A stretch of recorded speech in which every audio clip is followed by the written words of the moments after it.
I must say, another thing that happened to be relevant to this question tonight is that the first time I actually begin to think there might be something in big society. I always thought this was about reducing public expenditure and privatising and all the rest, but I can see, of course, and obviously I did realise this, but I'm not sure that's Cameron's motive, but I mean there is a real opportunity here, I think. He wants to localise. He wants society to take personal responsibility, communal responsibility for things. I mean, that is I think it may produce results which he hadn't quite anticipated, but I think that this is an opportunity which we should take at face value. And I think councils which have initiative and which are progressive could actually give a lead here. It would be a lot easier if we did have, going back to this idea, we did have a law which said that maybe we start off with very small proportions, 2 or 3% of all your expenditure has to go in this area.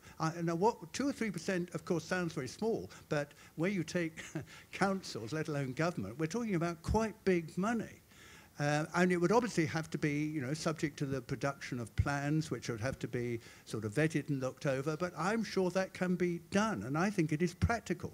And I think it's a very good idea. That's Section 1 of the Act, okay? I think it's fantastic to hear a council that's so engaged and interlinked with transition, and it's one of the areas that is really live and exciting. I think is you have transition initiatives at the grassroots bubbling up with all these ideas, but what does it look like when a local government enables in such when you have a really positive interface? So the book that Alexis Rowell wrote, which was mentioned earlier on, is really, really useful.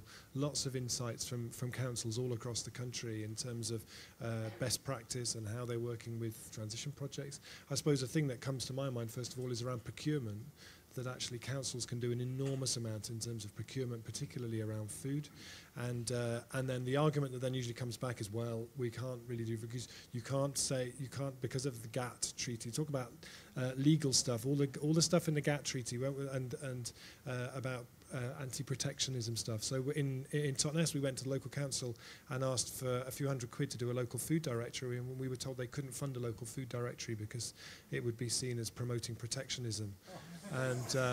And so actually a lot of councils are really, really nervous in terms of procurement and specifying we want to source local food because that's promoting protectionism. But there's some very good stuff that other councils are doing of saying, okay, well, we can't specify we want local food, but we can, through our sustainability policies, we can say we want the most sustainable food possible.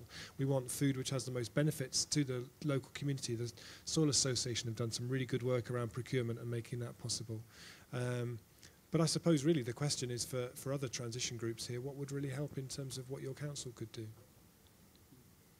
Any thoughts?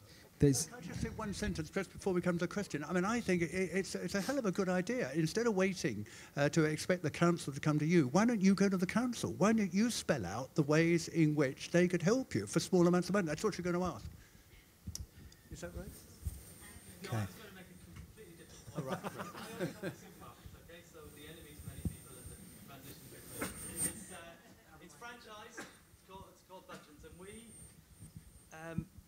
One of the things I set out to do 3 years ago was to reduce the amount of carry bags, a really simple thing to do. But we decided to put all the money we saved in doing that, rather than pocketing it, put it back into community projects. And we came up with a thing called Pennies for Plastic. So we've actually given away £65,000 so far to many groups, including Transition Crouch End and Transition Belsize, groups of children, blind people, sports, all sorts of other things. So I think engaging with business, even bigger businesses, I think don't forget about it. Don't write it off. It is possible. And I think linking, the thing about this is you're linking an environmental improvement with building communities together. And I just wanted to share that with people. So. Yeah. To make a link to the South Bank Centre, which is where we are, which annually I think has something like 12 million people or something. Somebody from the South Bank Centre might know more specifically. Next year, from May to September, they will be celebrating the 60th anniversary of the Festival of Great Britain, which was an event that took place in 1951 after the war, which was very much about the spirit of people and how was the country to be made and built by people. But they are very, very keen to make a connection to the kind of vision that transition towns have, and given the public reach of that event, I think it's worth us thinking about what could be presented as an alternative future that we're all trying to work out. May to September 2011. Could I just say one thing back about this to the question? Was it a question? Yes, kind of? yes, I think we have to really wrap up quite soon, I mean, unless we're it's able to go over. fantastic. And it's such a brilliant, what you're doing is such a fantastic example of actually what can happen when those kind of connections are made, and it's brilliant. Fantastic.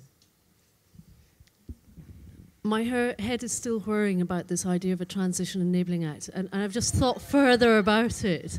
What would be really great is to find out from you, because you're the ones who are really on the ground making transition happen, what it is you need unraveling.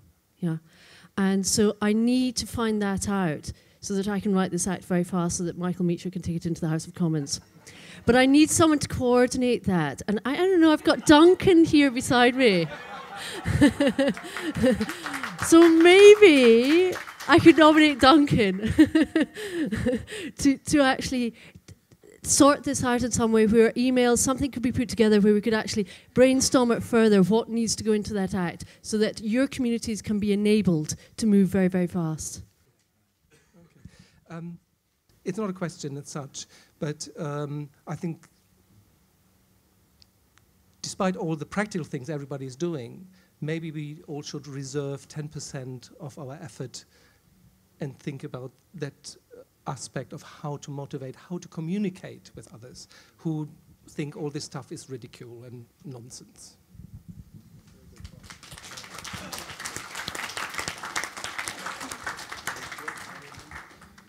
Communications is incredibly important. I think it's a very important part of what we're doing overall, and we need to be looking at our outreach potential and our recruitment potential. That's one of the main foundations of the movement, because there's fantastic things happening in terms of minorities, but we've got to get this more mainstream. Sorry to interrupt. Well, I was just going to... I'll just say one very quick thing back on that, was I think that really when we started doing transition, I thought of it as being an environmental thing, but increasingly more and more it feels like it's a cultural thing, and it's about it's about how do you create the culture in a place that it can change and it's more resilient on all kind of levels, personally resilient, community resilient. And it comes back to me more and more that it's about stories. That what it does is it starts to change the stories a place tells about itself. And it's what I observe in Totnes, which is the one I know the best. That actually you start a project, things start to happen, it changes the story people tell about it, other people tell about it, and then increasingly it starts to inform what happens. And when we're talking about the council, what's really interesting in Totnes is a lot of the council aren't really very involved. But when they go out from Totnes, they go to other places, and people say, "Oh, where are you from?" "I'm from Totnes." "Oh, Transition Town Totnes, fantastic!" And they get a pat on the back for something they've really had very little to do with, because that's the story starts to change, and it's such a different approach than standing outside the council office waving placards and you don't do this, you don't do that. It's a whole different energy that you engage with this process.